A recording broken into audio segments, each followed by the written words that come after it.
Doctor గారు, స్త్రీకి సెక్స్లో హాయి అనిపించాలంటే పురుషాంగం పరిమాణం పెద్దదిగా ఉండాలా? అదేం లేదండి, హాయి అనిపించే పురుషాంగ పరిమాణం లేదండి. అసలు చాలామంది మగాళ్ళు ఉంటారు ఈ ఆలోచన, మీకు తెలిసే లేదు. ఆడవాళ్ళు ఎప్పుడు మగవాడ పురుషాంగం చిన్నదిగా ఉంది కనుక నాకు సుఖం లేదని ఆడవాళ్ళు ఎవరు మగవాడు అంటుంటే మాట్లాడుకుంటుంటే ఓహో నాకు సుఖం లేదంటే మగవాడికి అంగం చెందాలి మాట అని అనుకుంటారు.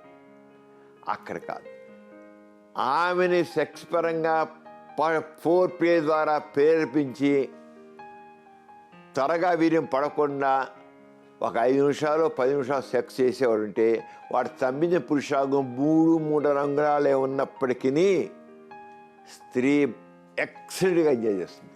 రొమాంటిక్గా మాట్లాడడం, చక్కగా ఉల్లాసంగా మాట్లాడడం, ప్రేమగా చూడడం, రొమాంటిక్ టచ్ ఉండడం, రొమాంటిక్ టాక్, రొమాంటిక్ టచ్ ఇవన్నీ ఉన్నట్లయితే చక్కగా వాడు ఫోర్ ప్లే చేస్తే, ఫోర్ ప్లే చేసి ప్రేరణ కలిగిస్తే, ఈ క్లైటోరిస్ని జీ స్పాట్ని చక్కగా ప్రేరేపించి సెక్స్ చేస్తే కనీసం 5 నిమిషాలు చేయగలిగితే అంతకు మించి అంగం 3 అంగుళాలు ఉన్నా 4 అంగుళాలు ఉన్నా చక్కగా హాయ్ అబ్బా ఎంత స్వర్గం చూపించావు నాకు.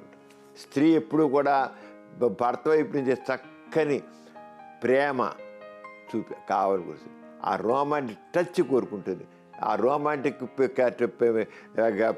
బిహేవియర్ కోరుకుంటుంది. అవన్నట్లయితే తగ్గవుతుంది. అందుకే పురుష పరిమాణం మాత్రం కాదు.